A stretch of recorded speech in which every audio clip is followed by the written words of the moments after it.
بسم اللہ الرحمن الرحیم۔ السلام علیکم، welcome to S A teaching zone. آج کی ہماری یہ ویڈیو 11th کلاس کی اردو کے گلستان ادب۔ تو آج ہم کر رہے ہیں چیپٹر نمبر 1، لیسن نمبر 1 ہے جو کہ ایک داستان ہے سرگزشت آزاد بخت بادشاہ کی۔ سرگزشت کا مطلب ہوتا ہے گزرا ہوا جو واقعہ ہوتا ہے اس کو کہتے ہیں۔ تو اس کے لکھنے والے جو مصنف ہیں یعنی رائٹر، تو ان کا نام ہے میر امن۔ تو اس کا ہم تعارف کرتے ہیں۔ تو دیکھیے، میر امن 1837 میں ان کی پیدائش ہوئی اور 1750 میں ان کی پیدائش ہوئی اور 1837 میں ان کا انتقال ہوا۔ تو ان کا تعارف ہے کہ میر امن جو ہے دہلی کے رہنے والے تھے۔ جب دہلی کے حالات خراب ہو گئے تو بہت سے ادیبوں اور شاعروں نے دلی چھوڑ دی اور تلاش معاش کے لیے کئی شہروں کا رخ کیا۔ میر امن نے بھی دلی چھوڑی، کولکاتہ پہلے، مطلب ابھی کا نام ہے کولکاتہ، پہلے کلکتہ پہنچے اور فورٹ ولیم کالج میں ملازم ہو گئے۔ یہاں انہوں نے فورٹ ولیم کالج کے اردو کے استاد ڈاکٹر جان کلرسٹ کی فرمائش پر انگریز طلبہ کو اردو سکھانے کے لیے قصہ چہار درویش کا ترجمہ باغ و بہار کے نام سے کیا۔ یہ ترجمہ 1802 میں مکمل ہوا لیکن 1804 میں شائع ہوا۔ اسی سال میر امن نے گنج خوبی نامی داستان بھی لکھی۔ میر امن نے لکھا ہے کہ باغ و بہار کی زبان وہی ہے جو دلی کے بچے، بوڑھے، جوان، مرد، عورت اور ہندو مسلمان بولتے ہیں۔ میر امن سے پہلے میر عطا حسین خان تحسین بھی نو طرز مرصع کے نام سے اس قصے کا ترجمہ کر چکے تھے۔ باغ و بہار میں 5 قصے ہیں، 4 درویشوں کے قصے اور 5واں خواجہ سگ پرست کا قصہ۔ بادشاہ آزاد بخت کا قصہ دراصل سگ پرست کا قصہ ہے۔ باغ و بہار میں ہر قسم کے فوق فطری عناصر موجود ہیں۔ دیو، پری، بلائیں، جادوگر اور عجیب الخلقت جانور ہیں۔ اس میں اس زمانے کی تہذیب و معاشرات کی عکاسی بھی کی گئی ہے۔ میر امن کی زبان سادہ، سلیس اور بامہارہ ہے۔ فارسی اور عربی الفاظ کے ساتھ ساتھ ہندی الفاظ بھی نگینی کی طرح جڑے ہوئے ہیں۔ قافیہ بندی اور کہاوتوں کے استعمال نے زبان کو مزید پرلطف بنا دیا ہے۔ باغ و بہار میں اخلاقی رنگ بھی ہے اور حسن و عشق کی رنگینیاں بھی ہیں۔ اس میں اچھی داستان کی ساری خوبیاں پائی جاتی ہیں لیکن یہ غالباً کسی مجمع کی داستان کے طور پر سنائی نہیں گئی۔ تو یہ ہمارا میر امن جو ہمارا مصنف ہے، رائٹر، ان کا تعارف ہو گیا۔ اب ہم داستان پر چلیں گے۔ تو دیکھیے، یہ داستان کا نام ہے سرگزشت آزاد بخت بادشاہ کی۔ تو میں نے آپ کو پہلے ہی سمجھا دیا، سرگزشت کا مطلب ہوتا ہے گزرا ہوا واقعہ، کوئی حالات ہوتے ہیں اس کا۔ آزاد بخت جو بادشاہ اس کا واقعہ ہے۔ تو میں سبق پورا پڑھوں گی نہیں، مطلب آپ کو خلاصے میں سمجھا دے رہی ہوں یہ سبق، یہ جو داستان ہے کہ یہ سبق جب میر امن کی مشہور کتاب قصہ چہار درویش کے ایک باب کا حصہ، یعنی ایک حصہ ہے، ایک پارٹ ہے، جیسا نام سے ظاہر ہے کہ اس کتاب میں 4 درویشوں کے قصے ہیں لیکن ایک قصہ بادشاہ آزاد بخت کا ہے۔ 2 درویشوں کا حال سن کر آزاد بخت بادشاہ اپنا حال سنا رہا ہے کہ جب اس کے والد کی وفات ہوئی تو ان کے انتقال کے بعد وہ تخت پر بیٹھا۔ اتفاقاً ایک سال کوئی سوداگر تجارت کا سامان بدخشاں ملک سے لے کر آیا۔ دیگر تحائف کے ساتھ ایک ڈبیا، ایک خوش رنگ لال جو چمکدار، قد و قامت درست اور وزن اس کا 5 مثقال تھا۔ بادشاہ یہ لال دیکھ کر حیران رہ گیا، اس نے اس سے پہلے ایسا لال کبھی نہیں دیکھا تھا، اس لیے روز دربار میں لال منگا کر دیکھتا اور اس کی تعریف کرتا۔ اس کے وزیر کو بادشاہ کی یہ حرکت پسند نہ آئی اور اس نے بادشاہ سے کہہ دیا کہ دربار میں سب ملکوں کے ایلچی ہیں، اپنے اپنے شہر میں جا کر کیا کہیں گے کہ عجیب بادشاہ ہے کہ ایک لال کہیں سے پایا اور روز دربار میں منگا کر اس کی تعریف کرتا ہے، سب کو دکھاتا ہے۔ پس جو بادشاہ یا راجہ سنے گا اپنی مجلس میں ہنسے گا۔ پھر وزیر نے کہا کہ نیشاپور میں ایک ادنا سوداگر ہے جس نے لال کے 12 دانے، جن میں سے ہر ایک 7 مسکال کا ہے، پٹے میں نصب کر کے کتے کے گلے میں ڈال دیے ہیں۔ بادشاہ نے بتایا کہ اسے یہ بات سن کر غصہ آیا اور وزیر کی گردن مارنے کا حکم دیا۔ جلاد جب گردن مارنے کے لیے لے کر چلے تو فرنگ کے بادشاہ کے ایلچی نے کہا کہ آپ سمجھتے ہیں اس نے جھوٹ بولا ہے، مگر اس کا جھوٹ ثابت نہیں ہوا ہے، اس لیے بے گناہ کا قتل کرنا درست نہیں ہے۔ اس نے تمام عمر خدمت کی ہے اور نمک حلالی بھی اس کی کیا بھول جائیں گے۔ بادشاہ نے وزیر کو قتل کرنا چاہا، مگر ایلچی نے کہا آپ اسے 1 سال کے لیے قید کر لیں، اگر اس نے جو بتایا ہے سچ ہے تو اس کو چھوڑ دیں، اور اگر کتے کے گلے میں لال ہے یہ ثابت نہ ہوا تو سخت سزا دیں۔ تو یہیں پر ہمارا جو ہے پوری داستان جو کمپلیٹ ہو گئی۔ اس کے بعد دیکھیے یہاں پر ہماری مشق ہو رہی ہے اسٹارٹ۔ یہاں پر دیکھیے لفظ و معنی ہے، اسی داستان سے متعلق ہے نا۔ پہلا لفظ ہے سرگزشت، گزرا ہوا احوال، واقعہ، ماجرا، قصہ، سر بسر، شروع سے آخر تک، تمام تر۔ اب نیکسٹ پیج پر ہم چلتے ہیں۔ اب نیکسٹ ہے دیکھیے قبلہ گاہ۔ کعبہ شریف کی طرح قابل احترام مراد والد، اردو میں عام طور پر باپ کو قبلہ گاہی، قبلہ کعبہ کہہ کر مخاطب کرتے ہیں۔ اسباب، سامان، مال، فی الواقع حقیقت میں بے بہا، بہت قیمتی، جس کی قیمت کا اندازہ نہ لگایا جا سکے۔ آبدار، چمکدار، مسقال، ایک وزن جو 4.5 ماشا کے برابر ہوتا ہے۔ کبھو، کبھی، کسو، کسی، سند راہ داری، ملک میں آمد و رفت کا اجازت نامہ۔ قلمرو، سلطنت، مزاحم، رکاوٹ ڈالنے والا، روکنے والا۔ خوشگوئی، اچھی گفتگو، خوش کلامی۔ امرا، امیر کی جمع، دولت مند لوگ۔ ارکان دولت، حکومت کے کارندے، ایلچی، سفیر۔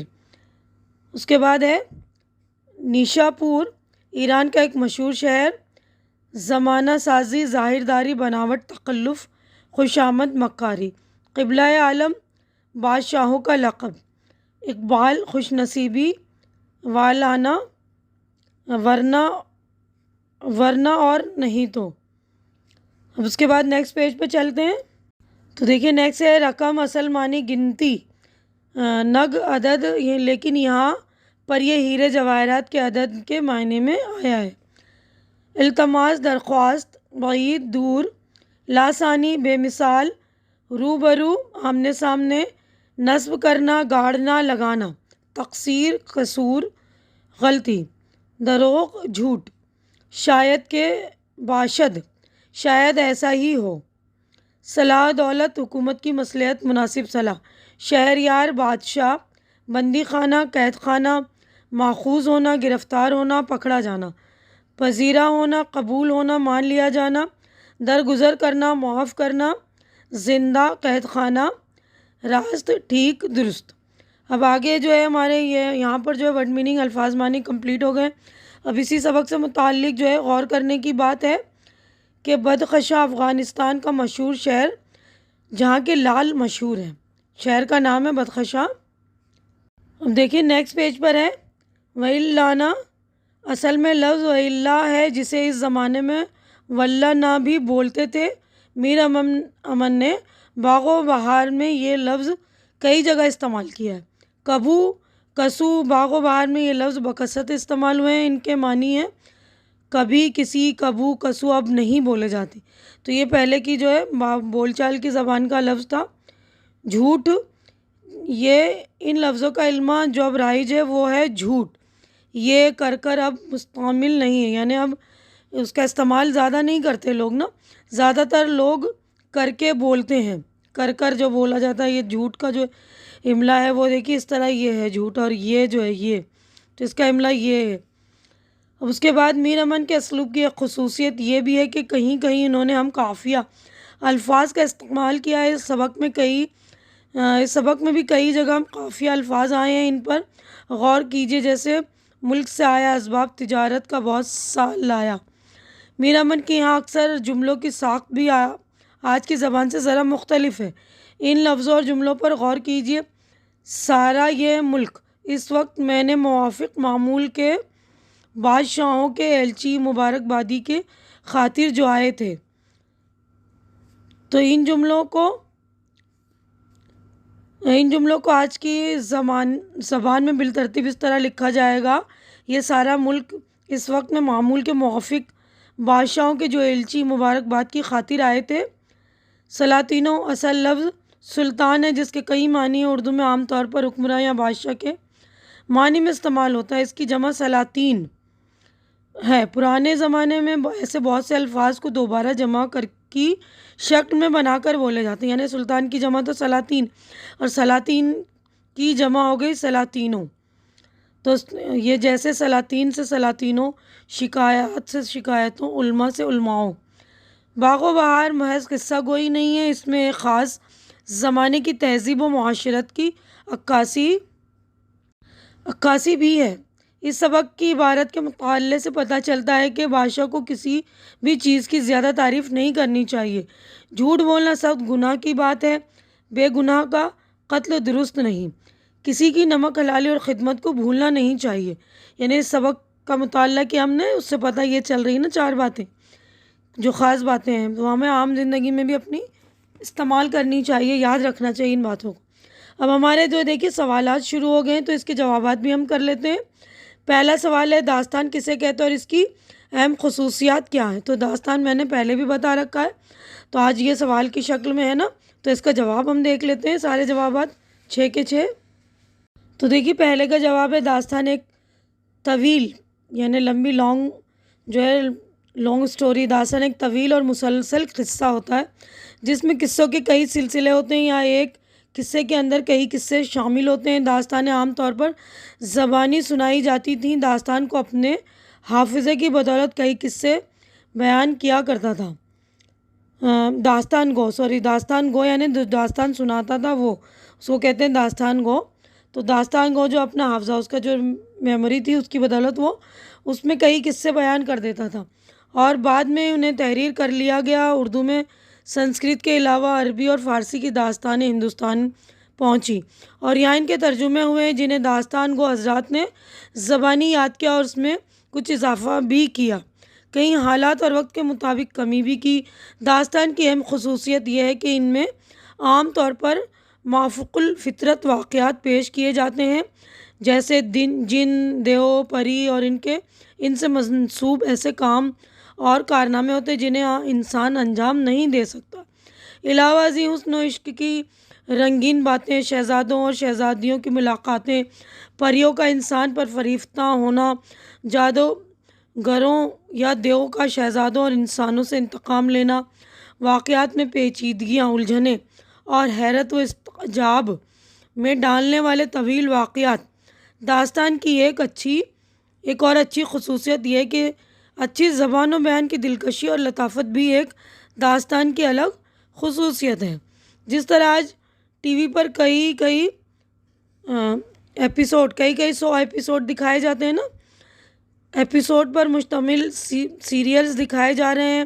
پرانے زمانے میں داستان یہی کردار ادا کیا کرتی تھی کیونکہ انسان کی دل بستگی اور دلچسپی کا کوئی ذریعہ یا سامان نہیں تھا. یعنی اب ٹی وی ہے نا، ٹی وی میں جیسے سیریلز وغیرہ کئی ایپیسوڈ ہو جاتے ہیں نا، تو پہلے کے زمانے میں جو انٹرٹیننگ کا کوئی اور سامان نہیں تھا، تو یہ داستان کو اس طرح اس کو انٹرٹین کرنے کے لیے انٹرٹین طریقے سے وہ سناتے تھے. اب نیکسٹ کویشچن ہے ہمارا، سوال نمبر 2 ہے میر امن کے طرز تحریر کی اہم خصوصیات کیا ہیں؟ میر امن کے طرز تحریر کی اہم خصوصیت یہ ہے کہ انہوں نے باغ و بہار کے قصوں کو سادہ و سلیس زبان میں لکھا ہے. ان کے کہنے کے مطابق ٹھیٹھ زبان میں فارسی سے ترجمہ کی، یعنی دہلی والوں کا روزمرہ اور اہل زبان کے محاورے کے مطابق قصہ لکھا ہے. بیان میں ایسی سادگی ہے کہ اس سے زیادہ ممکن نہیں، یعنی بہت ہی سادہ زبان انہوں نے لکھی ہے. واقعہ یہ ہے کہ میر امن اس کا طرز تحریر نے جدید اردو نثر کی بنیاد رکھی. میر امن کے طرز بیان کی ایک اور خوبی تازگی اور شگفتگی ہے. فارسی اور عربی الفاظ کے ساتھ ساتھ ہندی الفاظ بھی اس خوبی سے استعمال کیا، جیسے کوئی ماہر مرصع ساز نگینے جڑتا ہے، کہیں عبارت میں قافیہ بندی ہے، کہاوتوں کا برجستہ استعمال ہے۔ سوال نمبر 3 ہے، بادشاہ نے سوداگر کو کیا کیا سہولتیں دے رکھی تھیں؟ بادشاہ نے سوداگر کو بہت سا انعام و اکرام دینے کے علاوہ یہ سہولتیں دے رکھی تھی کہ اسے ایک سندراہ داری لکھ دی کہ وہ تمام سلطنت میں بھی بآسانی آ جا سکے اور اسے کوئی روکے ٹوکے نہیں، اس کو آرام سے رکھا جائے، اسے کوئی محصول نہ لیا جائے۔ وہ سوداگر آداب سلطنت سے خوب واقف تھا اور تقریر و خوشگوئی میں ماہر تھا، اس لیے دربار کے وقت وہ دربار میں موجود ہوتا۔ سوال نمبر 4 ہے، دیکھیے کہ وزیر نے بادشاہ کو کیا نصیحت کی؟ وزیر نے بادشاہ سے کہا کہ بادشاہ کو ایک پتھر کی اتنی تعریف کرنا مناسب نہیں، اگرچہ یہ سنگ لال رنگ ڈھنگ میں لاسانی ہے، پھر بھی ایک سنگ یعنی ایک پتھر ہی ہے۔ اس دربار میں دوسرے ملکوں کے سفیر حاضر ہیں، جب یہ اپنے اپنے شہر جائیں گے تو وہاں بتائیں گے کہ عجیب بادشاہ ہے، ایک لال کو ایسا تحفہ بنایا ہوا ہے کہ ہر روز روبرو منگواتا ہے اور آپ اس کی تعریف کر کے سب کو دکھاتا ہے۔ پس جو بادشاہ یا راجہ یہ حال سنے گا اپنی مجلس میں خوب ہنسے گا۔ سوال نمبر 5 ہے، بادشاہ نے وزیر کو سزا کیوں دی؟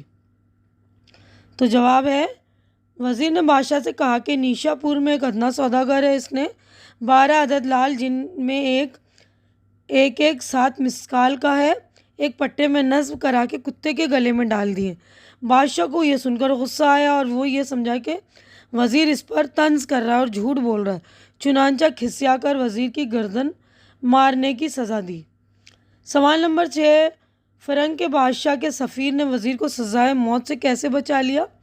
جس وقت جلاد وزیر کو گردن مارنے کے لیے لے جا رہے تھے، فرنگ کے بادشاہ کے سفیر یعنی ایلچی نے آزاد بخت سے کہا کہ میں اس کی تقصیر سے واقف ہوں، لیکن ابھی اس کا جھوٹ دروغ، اب نیکسٹ پیج پر چلتے ہیں، ابھی اس کا جھوٹ ثابت نہیں ہوا، ممکن ہے کہ اس نے جو کچھ کہا ہو وہ سچ ہو، ابھی بے گناہ کو قتل کرنا درست نہیں، اگر وزیر قصوروار ہے تو اسے قید کرنے کا حکم دیں، کیونکہ وزیر بادشاہوں کی عقل ہوتے ہیں اور بادشاہ کے لیے مناسب نہیں کہ جھوٹ سچ ثابت ہوئے بغیر اس کے قتل کا حکم دیں، بہتر یہی ہے کہ اسے قید خانہ میں بند کر دیا جائے اور 1 سال میں اگر یہ معلوم ہو جائے کہ لال کتے کے گلے میں ہے تو اس کی نجات ہو جائے اور بات غلط ثابت ہو تو پھر اسے مارا جائے، اور اس طرح وزیر اس وقت